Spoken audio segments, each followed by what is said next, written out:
pro-Palestine protesters, the Gretas, the human panel regulars, the human rights influencers, and every self-declared defender of the oppressed. I need your attention because something massive is happening right now, and mainstream media is barely whispering about it. Iran is rising. Across 31 cities, unarmed civilians are risking their lives, flooding the streets, shouting for freedom.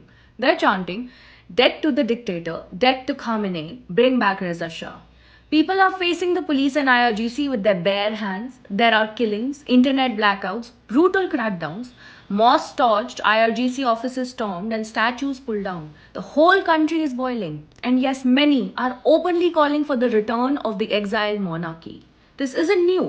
We saw the same fury after Masa Amini was killed for not wearing a hijab properly. And while Iran collapses under executions, drought, and economic ruin, state clerics still insist the real problem is women not wearing their hair properly. That's the reality they face every single day. And global media, mostly looking away. Al Jazeera, BBC, The Guardian, soft headlines, economic crisis framing, op-eds from regime insiders. Apparently, Iran is hard to access, even though Gaza was reported in real time, breath by breath. Interesting, right?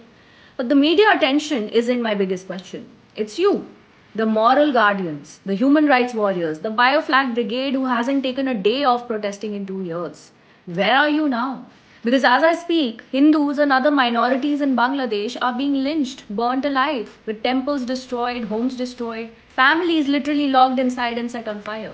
Radical extremist mobs are running the streets, law and order is collapsing, and there is silence from the government under a Nobel Peace Prize winner. This didn't begin yesterday. Minority populations in Bangladesh have fallen from 22% to 8%. In the same decades, Palestinians have grown. So do the math. But yet, the marches, the campus workouts, the moral clarity speeches, gone. Because it looks like suffering only matters when it's fashionable, and outrage only counts when it trends on Instagram. So let's stop pretending. This was never about human rights. It was about aesthetics, belonging, virtue signaling, picking the right flag for your bio. So here's the challenge: stand with Iran, stand with Hindus in Bangladesh, carry the saffron flag, carry the old Persian flag, cry for them the way you cried for Gaza. Show the world your compassion isn't rented from an algorithm, that your activism isn't performance art powered by social pressure and free Wi Fi. Because human rights don't come with a color code.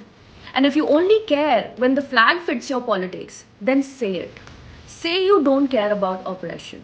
Say you only care about aesthetics. Say your outrage is a costume. And say it out loud. So the world finally hears the truth behind your activism.